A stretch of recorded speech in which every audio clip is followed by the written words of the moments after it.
Hello, and welcome to the show. It's Wrestling with Entertainment, bringing you the latest exclusive breaking news, previewing, reviewing the latest shows from WWE, AEW, New Japan, and interviewing your favorite wrestlers every Saturday and Wednesday on YouTube and Castbox. So why settle for less?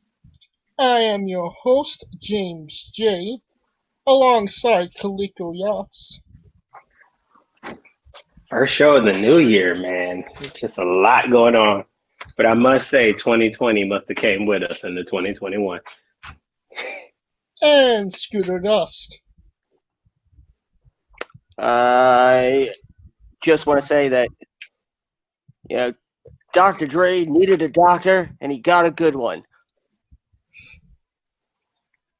And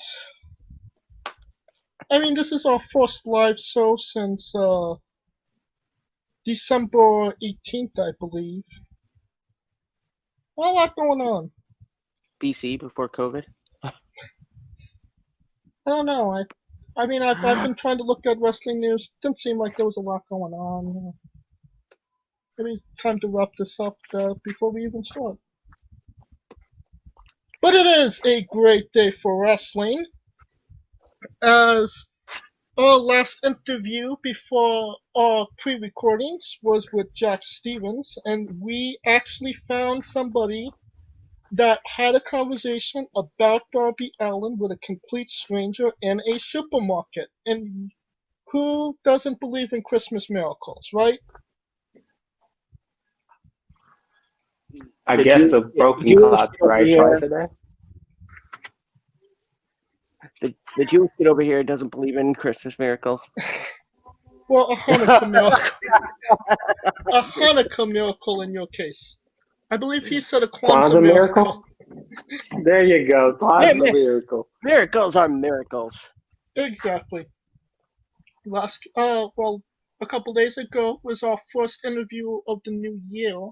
And it was a very special interview because it was our 2-year anniversary show. And we had on Basic Becca. And all of us joined Scrunchy Squad. And I gotta say, Basic Becca, a couple years down the line, she will be ruling the wrestling world. And I must say, I've done a lot of things in my life.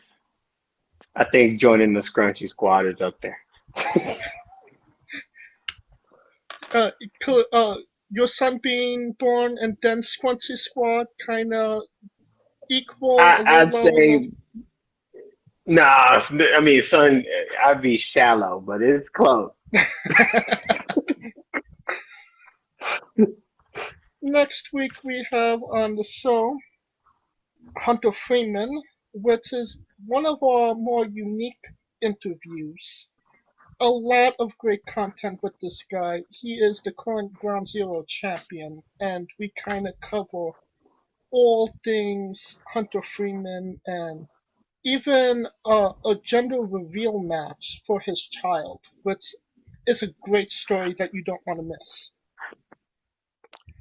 And after that, on I believe the 20th, we have Jessie Nolan, who is a complete contrast from Hunter Freeman. She just started her career, only 3 matches into her wrestling career. And I don't know, this interview kind of hit me in the feels for, I kind of got nostalgic when we interviewed Whiskey John at the beginning of all this, because he was kind of starting out his career as well. Yeah, it was pretty nice. I mean, the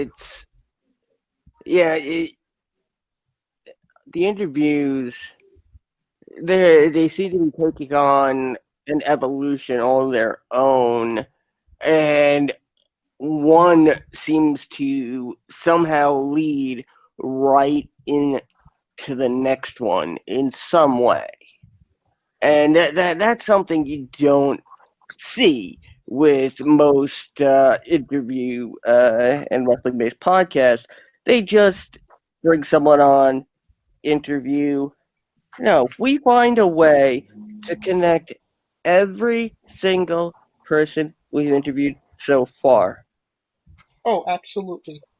And we're not just So what talking you're about. saying is we're the Kevin Bacon of wrestling podcast. We are the Kevin, what do they call it? P-meal bacon, not like Yes. Americanized bacon.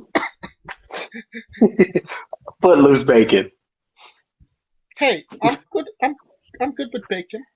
I like bacon. And since our last episode, I did become trivia champion of Wrestling with Entertainment. So Congratulations. yeah, Barely. I'm ex- surprised the young person beat us. I don't know. hey, I know my shit. And we had a watch along of the Royal Rumble. We all picked some great matches, some really great content that you don't want to miss. If I highly recommend watching Royal Rumble watch along. I mean, you're going to see maybe some matches you haven't seen in quite some time or not at all. So again, I encourage you to do that. And enough putting ourselves over. Let's get into some wrestling. Last time we spoke, a lot of things happened. Randy Orton set the Fiend on fire, and Brodie Lee suddenly and unexpectedly passed away at 41 years old. I know we're late to this, but we haven't done a show in quite some time. But I do feel that we should acknowledge this because it was a big deal. Scooter, could you say some words about Brodie? Yes. For those of you who don't know by now, I mean, we'll just go over the the basics in terms of who Brodie Lee was. Of course, real name everybody knows by now, John Huber, born Rochester, New York, December 16th, 1979, just after his 41st birthday. So he was born December 16th, so he was a couple weeks into his 41. So he didn't even get 41. He started out as a backyard wrestler. Wrestled in upstate New York. Really came into his own in the now defunct Chikara, where he took on the gimmick of the Right Stuff Brodie Lee. Eventually, he would go on to Square Circle Wrestling in Syracuse. Again, we're going to go right through this because everybody knows this already. Brodie Lee Ring of Honor, being part of Age of the Fall with Jimmy Jacobs as well. Jersey All-Pro as well. And then, of course, his time in the WWE as Luke Harper, and then one half of the Bludgeon Brothers also. Former Intercontinental Champion. Perhaps the only sentence Luke Harper ever uttered on WWE television, "I'm a team player," which always stood out to me. That always stood out to me. I laughed like hell at that, and I loved it. Being part of the infamous 2014 Survivor Series match, Cena versus the Authority, that involved Sting. Harper, unfortunately, never picked up enough traction in the WWE. Wasn't really recognized for his potential talent as a singles career. AEW is where he really shined when everybody thought Matt Hardy was coming in to be the leader of the Dark Order. The AEW pulls a great swerve and reveals it's actually Brodie Lee, and Brodie Lee shines like we've never seen him before as the figurehead, the leader of the Dark Order. Guys wearing suits, giving orders. He's the second TNT champion. I mean, and the guy could move in the ring. For a man his size, he could move. He just an absolute talent. Gone too soon. Kept a lot of things among his family, which by all means they should have. He was under no obligation to share anything with his fans. He passed peacefully. I can't guarantee that because the exact details of his passing, except for knowing that he had suffered from lung issues for quite a while and still had the career he had. That's crazy. Yeah, that's absolutely incredible. Fortunately, his number was called, and he joined the great roster in the sky. And I will say this: there are very few moments in pro wrestling that can make me cry. I cried for Brodie Lee. Absolutely. And Kalika, you wanna say a couple words about Brodie Lee? Man, how do I top that part? It's crazy because the two matches that I think of Brodie as far as like his WWE career, obviously the ladder match against Dolph Ziggler, which was really, really good. Yes. But absolutely. the other one was the Falls Count Anywhere match against Dean Ambrose. I always thought that match was funny because they started and the car ended up getting chased around and like and they come back and they still fight. It was just a wild, like, it was different. It was a different Falls Count Anywhere match. Honestly, it's saddening to see someone go that soon. But honestly, I'm a little disappointed. And the reason being I'm disappointed in us as wrestling fans and the sense where we get into a competition about who does the tribute the best. And to me, I feel like when someone of that stature dies who's been across multiple platforms, I feel like the acknowledgement should be good enough. The fact that they that he made an impact to where they were willing to do it and allowed other people to do it in their own way is good enough.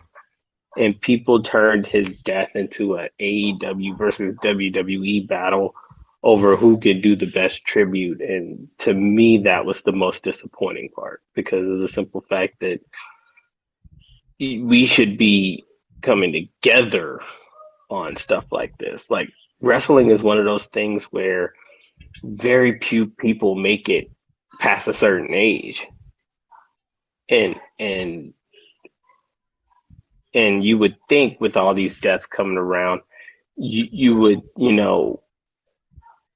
think that it would make the community stronger, but for some odd reason, certain people, extremists on whatever you want to call them, the fringe or whatever, they make it a company versus company issue. And to me, this is not a company versus company issue. This is a professional wrestling community issue. Absolutely. And and we should all be coming together about it. You know what I mean? Prime example, when Kobe Bryant died, no one was caring that the Clippers were doing a tribute better than the Lakers. You know what I'm saying? True. The whole community as a whole, was coming together, regardless of whether what you thought about them. And I just wish we could get to the point where we can respect each other to at least do that much in 2021. And joining the party, Mitch Mayhem. What up, man? Happy New Year. Oh, my bad. Hey, There you what go. up? Hey, what's up? Well, good, man. How could you maybe speak a little bit about Brodie Lee? Yeah, dude. I never had the pleasure of meeting the guy, but from friends I have who have, literally every time I hear about him, the first thing I hear, he's the nicest fucking person you'll ever meet. Like, he was a good person, how he treated people. He was beloved behind in the back in WWE. He was one of the most beloved wrestlers, and he was so underrated and underappreciated, in my opinion. And he finally got free of those chains and was progressing, and he was getting there. He was on track to do great things. He was a champion, and it's really tragic. But Carlito is right. We need to start waking up as not just wrestling fans, but as people, and how we treat each other, and realize that the next day we might not be here anymore. It came so suddenly. We never thought he was going to be gone. Right. So yeah, I think it's something we should all look at. I really do. And maybe I have to add something on top of that. Now, Brodie's passing, absolutely devastating.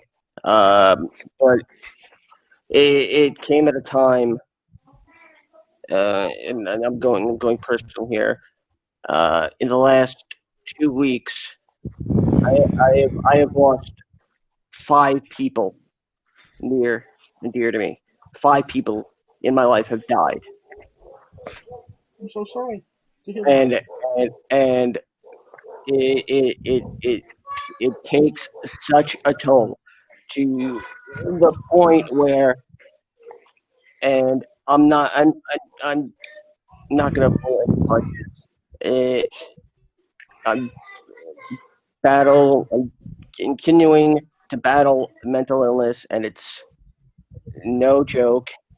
To the point where I think, yeah, I'm gonna say it. The National Suicide Prevention Lifeline saved my life,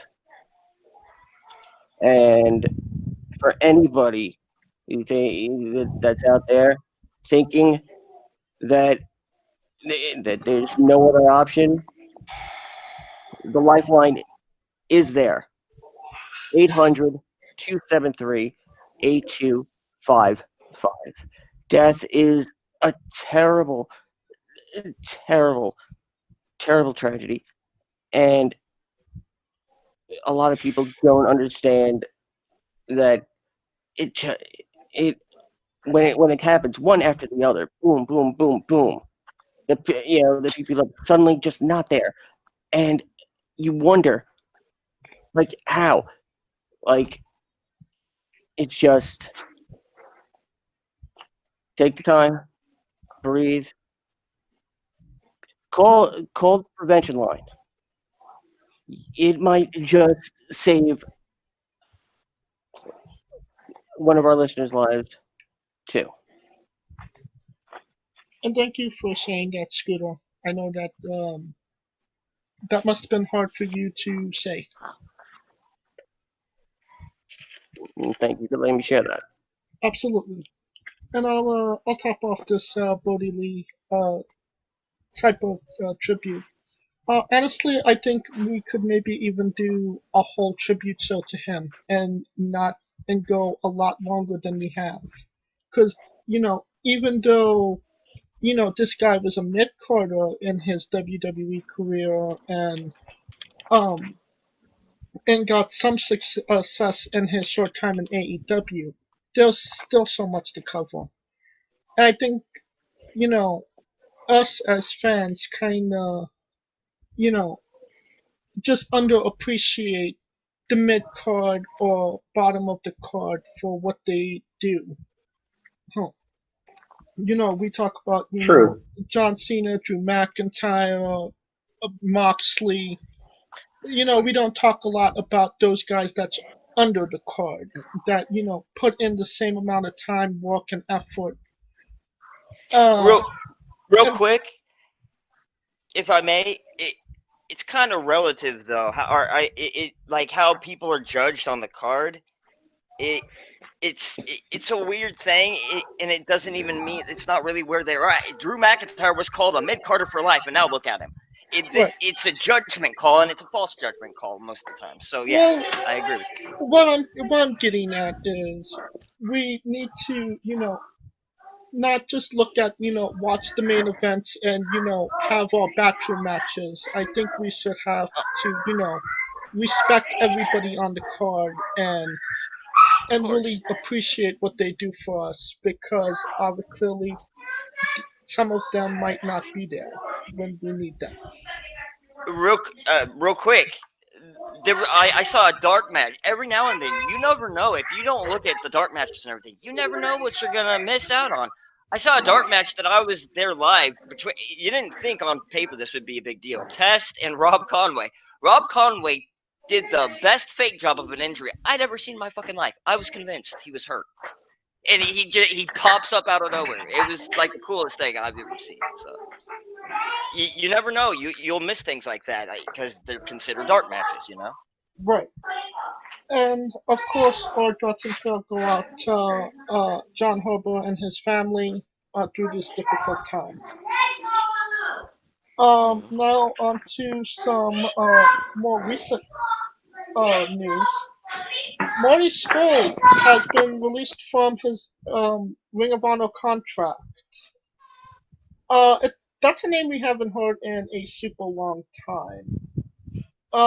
What do you think where's Marty Scurll going nowadays? Carlito, you want to start us off? Oh, I was gonna. Okay. Oh, you want to say something, Mitch? Oh, is it okay? Yeah, sure. Okay. I think there's like a new group of people that, like, whether it's Me Too or allegations behind backstage, like Marty Scurll and Tessa Blanchard, they're kind of in the same group now, of where some companies might not want to touch them because they're too toxic, even though they got all the talent in the world, So I think it might be that kind of situation. What about you, Carlito? Do you think that this was a Me Too allegation scandal, or do you think that he's just fallout? Yeah. What are your takes on it?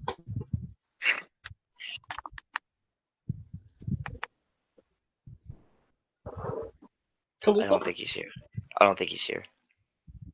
I think he went AFK.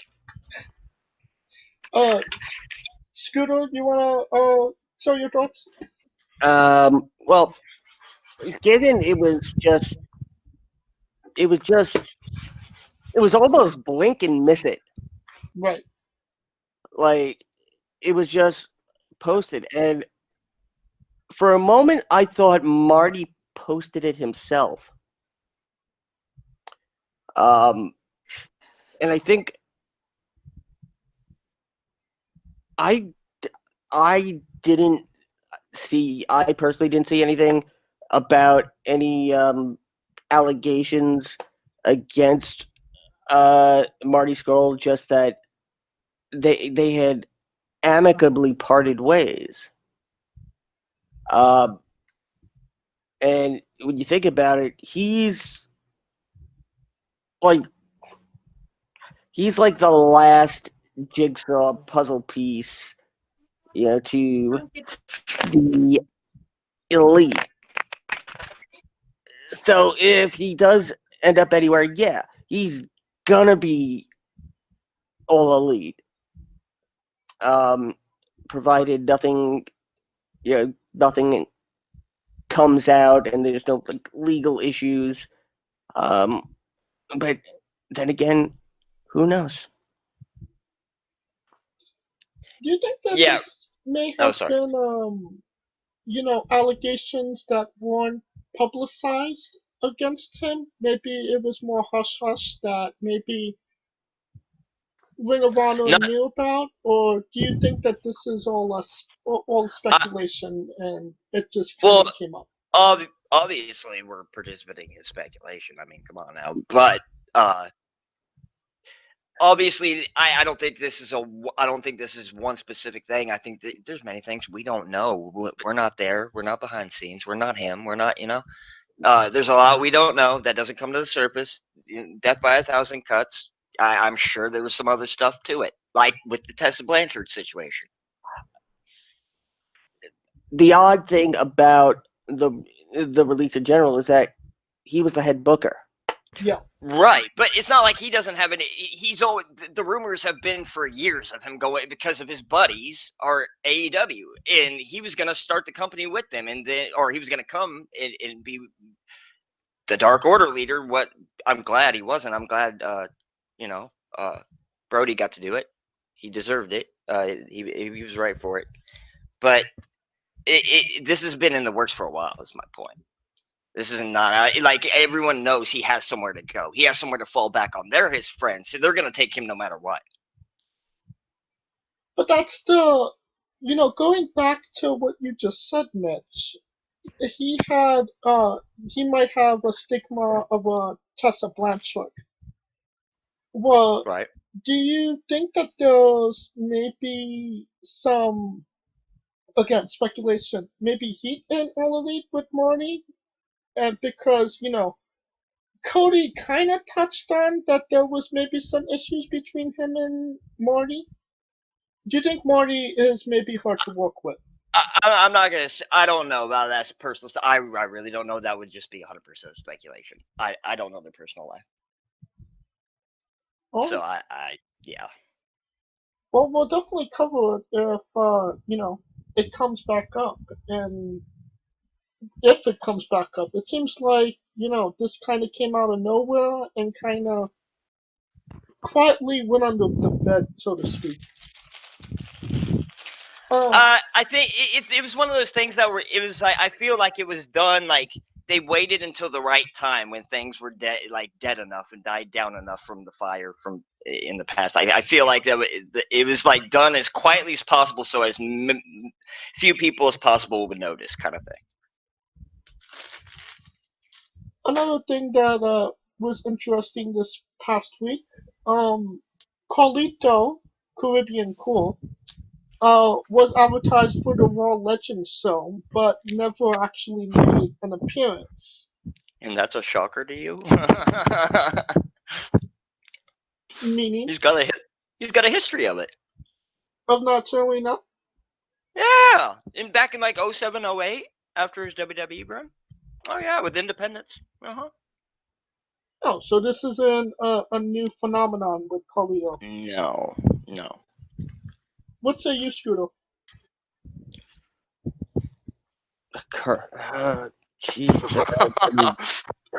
Carlito, like, I mean, is there anything to complicated guy? Yeah, he's a complicated guy. There's nothing wrong with that. Yeah, there's really nothing that. Yeah, I feel like I have to share a piece of news to like counteract that. Huh? But I think I think I'll deliver that after we talk about Wrestle Kingdom. Counteract what? I don't know what you mean. Carlito and the negativity he brings anywhere. Oh yeah, well that's obvious. And we will definitely be getting into Wrestle Kingdom. But another thing that happened on All Elite Wrestling, the Good Brothers came back and kind Yeah, how of about that? reformed Bullet Club with Kenny and the Bucks. I mean, The band 2.0, which was also in TNA with Nash, but okay, yeah. yeah. I thought it was the We'll club, forget as that some one, of them yeah. call it. Well, I think that's trademarked by WWE. Okay. Yeah. I mean, it was a pretty cool little moment, right? Yes, cool moment, Not surprising, though. but it should have been somebody to defend Impact. Yeah, I kind of agree with that. Actually. I mean, they like that's you know, it's almost like we're seeing the realization that Kenny started All Elite. Oh, I have an idea. Just to remind all of us of the the connections he has and the power he has in this company, which actually might be the point of the angle. Real quick, I just thought of this. Like, this might not be like the main. Obviously, Moxley is his main adversary, but someone who could, in theory, he's part of AEW. He's on the AEW roster, but he's been in Impact. Who would be a great opponent, and I think could carry that storyline so much? Brian Cage. I think that would work. Well, this is obviously a part of a bigger storyline between Impact and AEW. And next Saturday, Kenny is teaming with Gallows and Anderson to take on Rich Swann and the Motor City Machine Guns. Why don't you think we kind of haven't seen them on Impact on All Elite TV yet? Who? Rich Swann and the Motor City Machine Guns. Oh. I mean, next week should be the main show for that to happen. I think it's to come. I'm sure it's a talent exchange, obviously. So, I mean, if I was AEW, I would, if I was Tony Khan, I'd want to take advantage of the fact that Impact the women's division. Oh, sorry. Has the monthly pay-per-views. And the women's division, yeah. But anyway. But it's like, yeah, they announced that 6-man tag main event. It's like trying to be New World Order-esque, and the Pooh World Order. I mean, I'm betting somebody from Impact will probably turn and hard to kill, despite the fact that whoever wins it won't matter who wins or loses the match. Yeah. It kind of seems like Gallows and Anderson already kind of turned on Impact. I mean, somebody in terms of he would have never expected to turn on Impact. Like Moose. Like, Moose is a good one, but the only way I think he has any benefit is if Swann pins Omega clean as a sheet.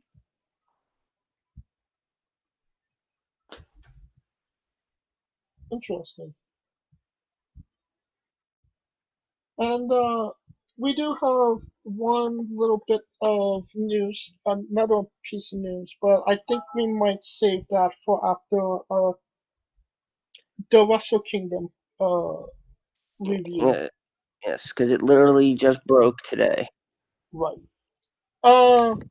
as we've been speaking, Carlito has unfortunately dropped out and having some internet connection issues. So That's what happened all across the country. I'm having some major internet issues as well. But It depends if you have Wi-Fi or connected in cable internet. Yeah. Two days ago, I could barely make a phone call. Yeah.